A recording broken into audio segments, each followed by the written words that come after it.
Here's my theory about what's going on with Donald Trump right now. I mean, occasionally goes out for dinner. I get to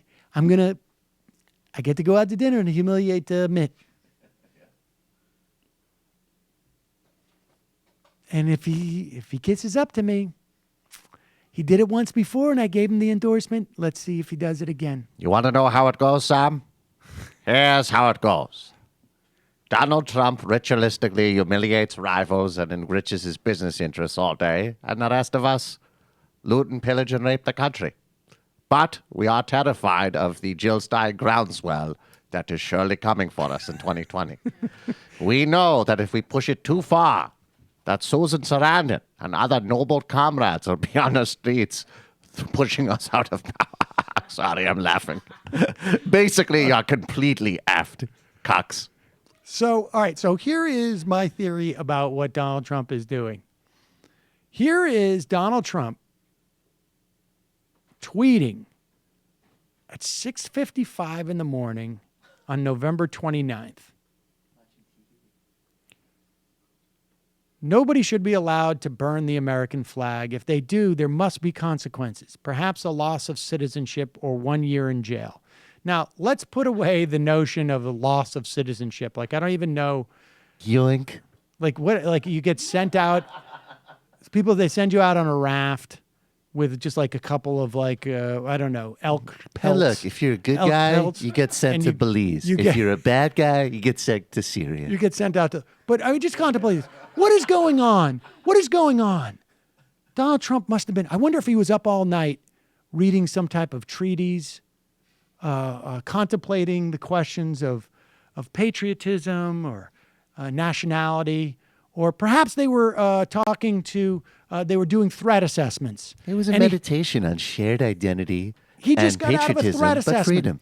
I've got my 6 a.m. threat assessment meeting, and I've got a couple of people in there, and I talked to some of these brave Americans, and who said, I do this for the flag, President Trump. And then as soon as I got out of there, I was just like, gosh darn it, I love this country so much. I got a tweet about, oh, no, that's not what it was. He was watching TV.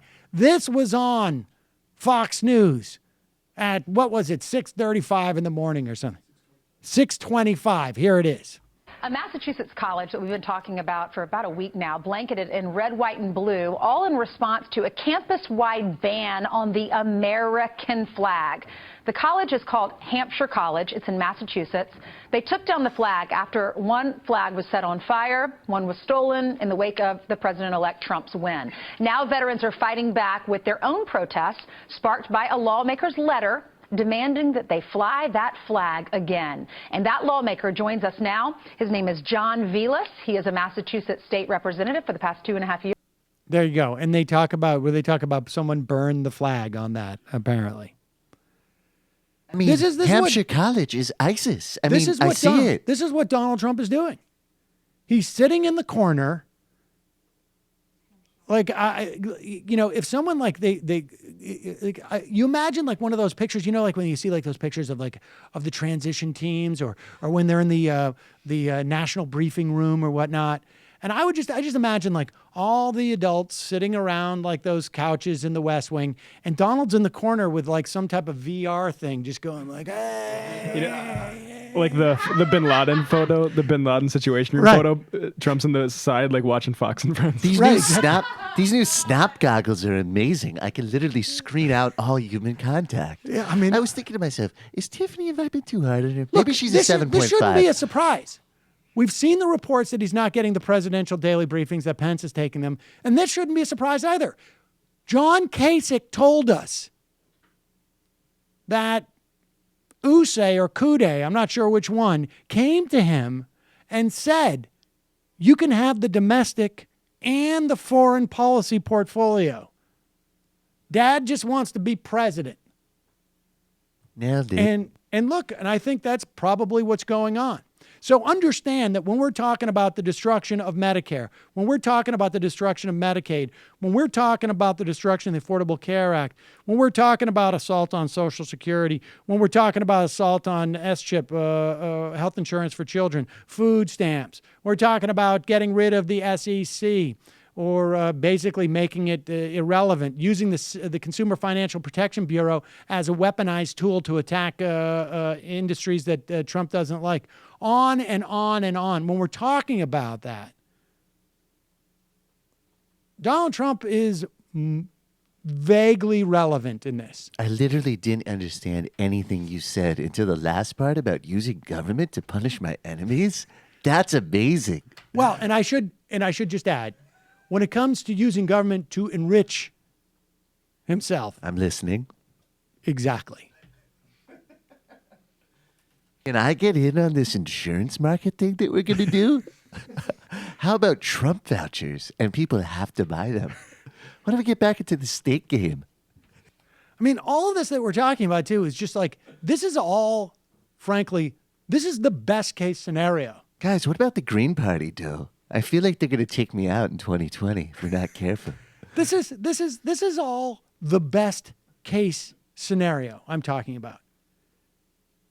Why haven't the crew of the Majority Report been killed yet? I feel like I asked for that like a month ago. The worst case scenario, is that, and you can see Trump, trying to lay the groundwork with this terrorist thing. I mean, the worst case scenario, I should say, that's the best case scenario. Then there's the sort of like middle ground scenario, which I think is also probably, sadly, lumped in with the best case scenario, which deals with the attacks on immigrants, the destruction of families, DACA, DAPA, all gone, children who have lived here for 20 years, brought here as children, deported. I don't know if they'll be able to get a national stop and frisk. I mean, there are people who are much more vulnerable than someone like myself. Or other commentators for that matter. And that's not to mention like the impact on like sort of the cultural impact. Hey, it's Sam Cedar. Why don't you subscribe to this channel? You can do so right over here. Subscribe.